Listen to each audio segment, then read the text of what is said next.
জয় নিতাই, জয় গৌর হরিবল, জয় রাধেশ্যাম। হে সাধুগুরু বৈষ্ণবের শ্রীচরণে আমার শত সহস্র কোটি কোটি দণ্ডপথ। আসলে বাবা, কৃষ্ণ কথা, গৌর কথা বলে আপনাদের মন প্রাণ বিগলিত করব, সে শক্তিটুকু আমার নেই। তাই আপনাদের সাধুগুরু বৈষ্ণবের শ্রীচরণে আমার শত সহস্র কোটি কোটি দণ্ডপথ। আমাকে কৃপা সুন্দর দৃষ্টিতে দেখবেন। জয় নিতাই, জয় রাধেশ্যাম। হরে কৃষ্ণ। দশম অধ্যায় বিভূতি যোগ। এই কৃষ্ণ কথা বলতে হয়তো বা আমার অনেক ভুল ত্রুটি বিচ্যুতি হবে, তাই আমাকে নিজের সন্তান মনে করে ক্ষমা সুন্দর দৃষ্টিতে দেখবেন। হরে কৃষ্ণ।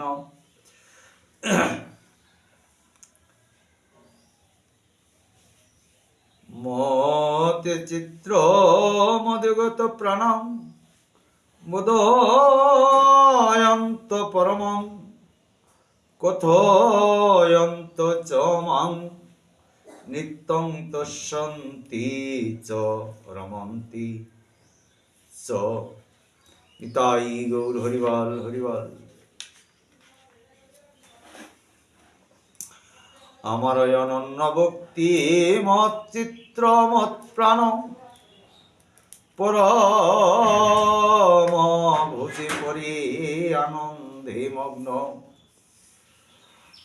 আমার সেই কথা নিত্য বলিয়া শুনিয়া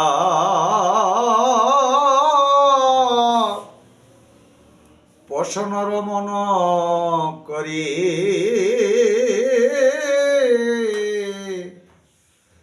ভক্তিতে মজিয়া। অর্থাৎ আমার সে কথা নিত্য বলিয়া শুনিয়া যে ভক্ত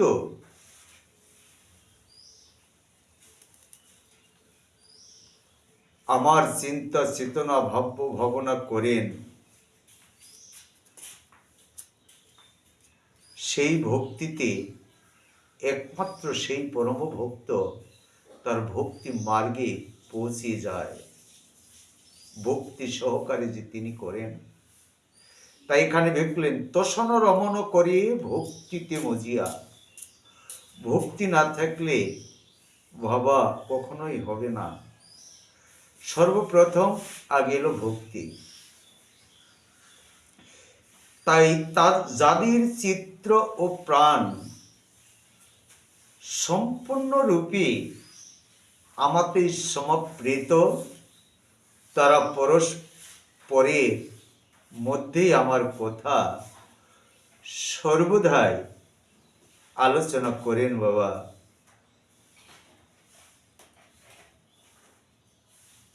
এবং আমার সম্বন্ধে পরস্পরকে বুঝিয়ে পরম সন্তোষ ও অপ্রাকৃত আনন্দ লাভ করেন।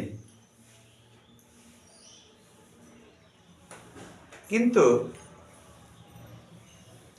এমনই আনন্দ তারা পান ভক্ত এবং আরেকজন ভক্তের সঙ্গে আমারই গুণ গান যখন আলাপ আলোচনা করেন, সেই ভক্ত একমাত্র অন্তরস্থল থেকে আমাকে ভালোবাসেন। সেই ভক্ত আনন্দ ও ভক্তি সেই ভক্তই লাভ করেন। তাই শুদ্ধ ভক্ত যাদের বৈশিষ্ট্যের কথা এখানে বলা হয়েছে, তারা সর্বদাই পূর্ণরূপী ভগবানের অপ্রাকৃত প্রেম ভক্তি যুক্ত থাকেন।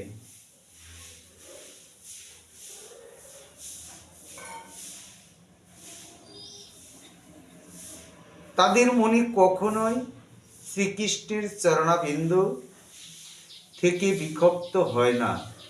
সর্বক্ষণ তাদের হৃদয়ে মনে প্রাণে সর্বক্ষণ ভগবান অনাদির আদি গোবিন্দের সর্বক্ষণ তাদের চিন্তা চেতনা ভাব্য ভাবনা তাদের ভিতরেই থাকে। কৃষ্ণ ব্যতীত ছাড়া, কৃষ্ণ গুণগান ছাড়া সে ভক্ত আর কোনো কিছু বোঝেন না বা করেন না। তাই বললেন, যেদিকে তাকাই আঁকি সকলই রাধাময় দেখি, অন্তে গুপি মুখে বলো রাধার নাম, আমি মরণেও পুষিব রাধার নাম।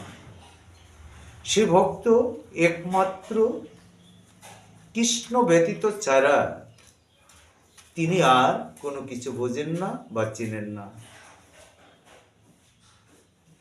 শয়নে স্বপনে নিদ্রায় জাগরণী অহনিশি একমাত্র সেই ভক্তই কৃষ্ণ গুণগান, কৃষ্ণ চিন্তা, কৃষ্ণ ভাবনা ভক্তি সহকারী সেই ভক্তর বদনেই হয়ে থাকে। তাই হরে কৃষ্ণ পূর্ণরূপে ভগবানের অপ্রাকৃত প্রেম ভক্তিতে যুক্ত একমাত্র তারাই থাকেন বাবা। তাই শ্রীকৃষ্ণের চরণাবিন্দু থেকে বিক্ষিপ্ত হয় না। তারা সর্বদাই অপ্রাকৃত বিষয়বস্তু নিয়ে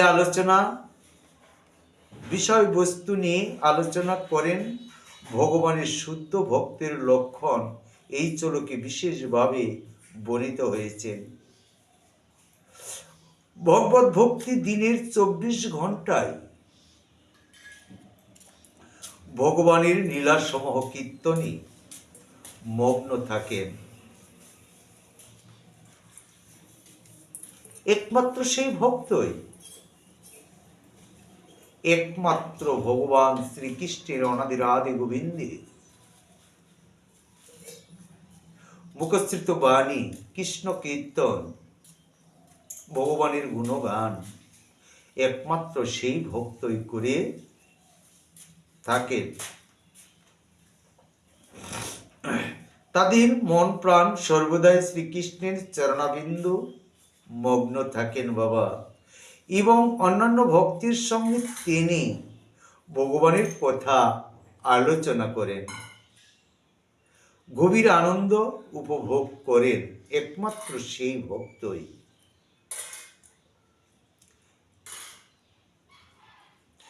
ভগবত ভক্তিতে প্রাথমিক স্তরের ভক্ত ভগবানের সেবার মাধ্যমে অপ্রাকৃত আনন্দ উপভোগ করেন। ভক্ত আছেন, এমন ভক্ত আছেন ভগবানের সেবা দেওয়া তাদের অত্যন্তই আনন্দ সহকারী, ভক্তি সহকারী।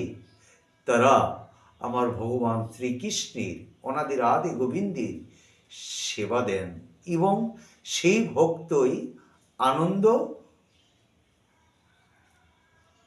লাভ করেন এবং আনন্দ উপভোগ করেন।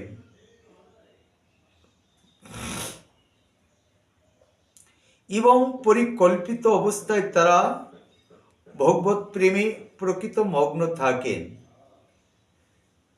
তারা কৃষ্ণ কথা ছাড়া, ভগবত কথা ছাড়া, গীতা ছাড়া, চৈতন্য চরিতামৃত ছাড়া তাদের বদনে কখনোই আন কথা আসে না বাবা।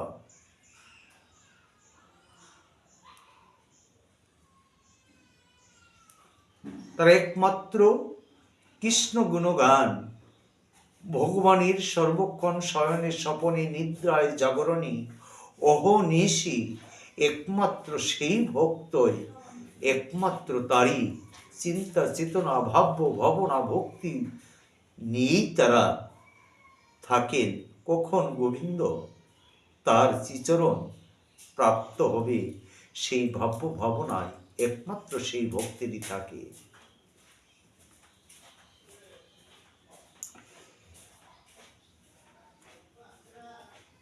একবার অপ্রাকৃত স্তরের অধিষ্ঠিত হলে তখন তারা পূর্ণতম রস আস্বাদন করতে পারে। একবার যদি অতিষ্ঠিত হওয়া যায় বাবা, তারাই একমাত্র ভগবান শ্রীকৃষ্ণের শরণাপন্ন হয়ে থাকেন।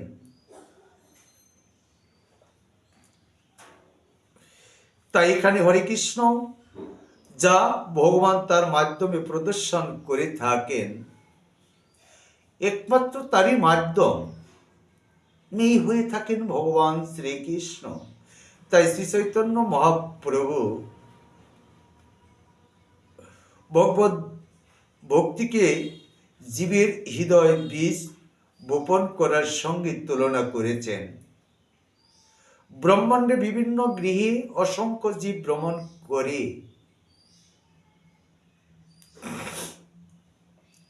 করে বেড়াচ্ছে। তাদের মধ্যে কোনো ভাগ্যবান জীব শুদ্ধ ভক্তির সংস্পর্শে আসার ফলে ভগবত ভক্তির নিগুড় রহস্যের কথা ভগবত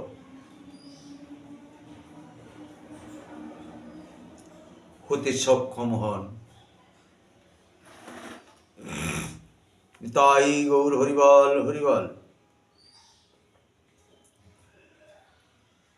একমাত্র শুদ্ধ ভক্ত, শুদ্ধ কেমন করে হবে? একদম সদ্গুরুর আশ্রয়ে আশ্রিত হয়ে,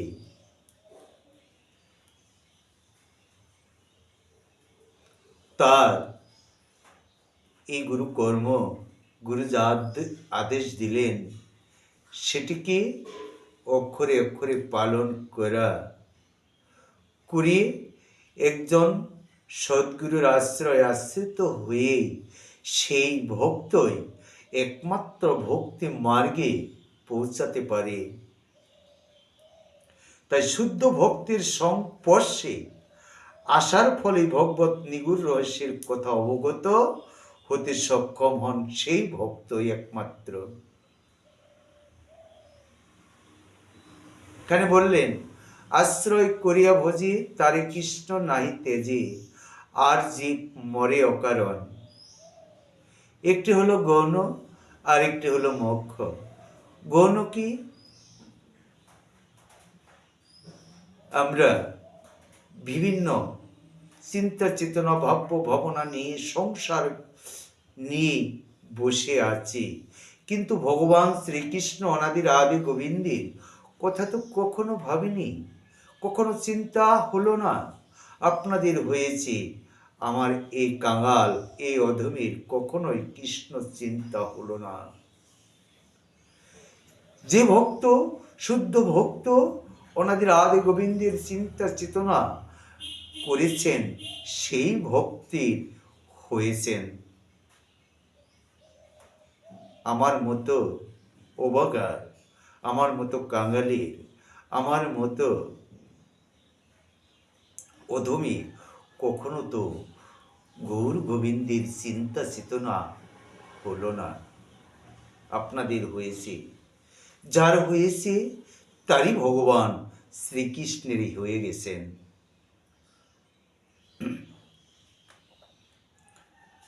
হরে কৃষ্ণ, এই ভক্তি ঠিক একই জীবের মতো এবং বীজের মতো, এবং তা যদি জীবের হৃদয়ে বপন করা হয় এবং হরি কৃষ্ণ কৃষ্ণ কৃষ্ণ হরে হরি, হরে রাম রাম রাম হরে হরি, সেই ভক্তই যদি বপন করতে পেরেছেন বা করেছেন, সেই ভক্ত যেভাবেই থাকুক না কেন, হৃদয় মন্দিরে তার কৃষ্ণ কীর্তন অনর্গল হচ্ছে। সেই ভক্তির বপন করেছেন, সেই ভক্তই করেছেন। এই মহামন্ত্র শ্রবণ ও কীর্তন রূপ জল সেচন করা হয়, তাহলে সেই জীব অঙ্কুরিত হয়। ঠিক যেমন নিয়মিত জল সেচনের ফলে একটি গাছের বীজ অঙ্কুরিত হয়, তদ্রূপ এই অপ্রাকৃত ভক্তিলতা ক্রমে ক্রমে বোধিত হয়ে জড় ব্রহ্মাণ্ডের আবরণ ভেদ করে চিত্রে আকাশের ব্রহ্মজ্যোতিতে প্রবেশ করে।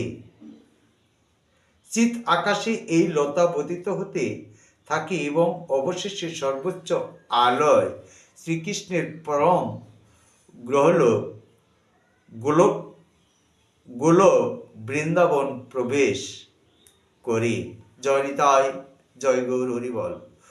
পরিশেষে এই লতা ভগবান শ্রীকৃষ্ণের চরণ কমলে আশ্রয় গ্রহণ করে এবং সেখানে বিশ্রাম লাভ করে থাকে বাবা।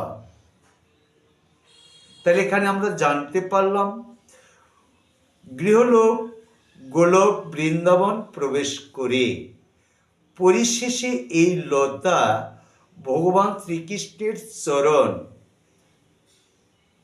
কমলে আশ্রয় গ্রহণ করে থাকেন। তাই এই একটি লতা যেমন ক্রমশ ফল ফুল উৎপাদন করে, সেই ভক্তিলতাও সেখানে ফল উৎপাদন করতে থাকে এবং সেই সঙ্গে শ্রবণ ও কীর্তন জল সেচনের ভক্তিলতা সেচনের পন্থা চলতে থাকে। তাই এখানে ভগবান শ্রীকৃষ্ণ শ্রী চৈতন্য চৈতামৃত মধ্যলীলায় বলেছেন ভক্তিলতার পূর্ণ বিবরণ দেওয়া হয়েছে, সেখানে বলা হয়েছে যে এই ভক্তিলতা যখন সম্পূর্ণভাবে ভগবানের চরণ কমলে আশ্রয় গ্রহণ করি ভক্ত তখন ভগবত প্রেম নিমগ্ন হন। যখন ভক্ত তার চরণ কমলে স্বয়ং সম্পূর্ণভাবে আশ্রিত হয়ে যান তখন, তাই ভগবান শ্রীকৃষ্ণ বললেন তখন ভগবত প্রেম নিমগ্ন হন সেই ভক্তই।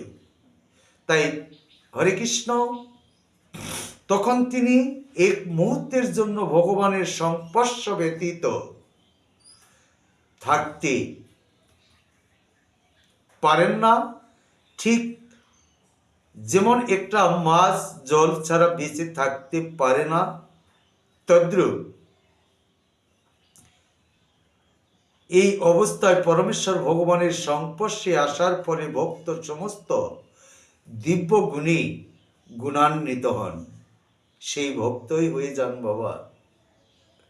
ভগবত ভক্তি ভক্তের সঙ্গে ভগবানের এই রকম দিব্য সম্পর্কের বর্ণনায় পরিপূর্ণ। তাই শ্রীমদ্ ভাগবত ভক্তদের অতি প্রিয় এবং সেই কথা ভাগবতেই বর্ণিতাছি। ভগবতী মদ্ভগবতং পুরাণ কমলম য প্রিয়। এই বর্ণনা কোনো রকম জড় জাগতিক কর্মের ইন্দ্রিয় তৃপ্তির অথবা মুক্তির উল্লেখ নেই। ভগবদ গীতায় হচ্ছে একমাত্র গ্রন্থ যেখানে আমরা চৈতন্য চৈতামৃত ভাগবত যাই বলি না কেন, একমাত্র গীতাই হচ্ছে ভগবান শ্রীকৃষ্ণের অনাদির আদি মুখশ্রিত বাণী। গীতাই হচ্ছে সর্বপ্রথম গ্রন্থ। গীতার্থনে আমরা যা কিছু জানতে পারছি বা যত গ্রন্থই হোক গীতার্থনে লিপিবদ্ধ করে এই গ্রন্থগুলি রচনা করেছেন মহাজন। হরে কৃষ্ণ। এভাবেই কৃষ্ণ ভাবনাময় শুদ্ধ ভক্তেরা অপ্রাকৃত সাহিত্য শ্রীমদ্ ভাগবত শ্রবণ করার মাধ্যমে নিরবিচ্ছিন্ন আনন্দ উপভোগ করেন। ঠিক যেমন কোনো যুবক যুবতী পরস্পরে সঙ্গ লাভের ফলে আনন্দ উপভোগ করে থাকেন, তদ্রূপ ভক্ত এরকমই ভগবানের শ্রীচরণ যখন আশ্রিত হয়ে যান ভগবান ব্যতীত ছাড়া আর তিনি কিছুই বোঝেন না। জয় নিতাই, জয় গৌর হরি, জয় রাধেশ্যাম, হরে কৃষ্ণ। তাই আপনাদের মাঝে আমি ব্যস্ততার কারণে বেশ কয়েকদিন হয়ে গেল আপনাদের মাঝে আমি গীতা পঠন পাঠন ইউটিউবে আমি দিতে পারিনি, কারণ আমার একটি মেজ ভাই প্রয়াণ করেছেন, মারা গিয়েছেন, অসুস্থ ছিলেন। সেই লক্ষ্যে আমি আপনাদের কাছে ক্ষমাপ্রার্থী। আমার এই সনাতনী ইউটিউব যারা দেখেন তাদের কাছে আমি আকুল প্রার্থনা এবং ক্ষমা চাচ্ছি। কিন্তু আমার এই ইউটিউব চ্যানেল যারা আমাদের ভক্ত দেখেন তারা দেখবেন। জয় নিতাই, জয় গৌরহরি, জয় রাধেশ্যাম, হরে কৃষ্ণ। ইউটিউব চ্যানেলের নাম 4030 লিখে সার্চ দেবেন। জয় নিতাই, জয় গৌরহরি, জয় রাধেশ্যাম, হরে কৃষ্ণ।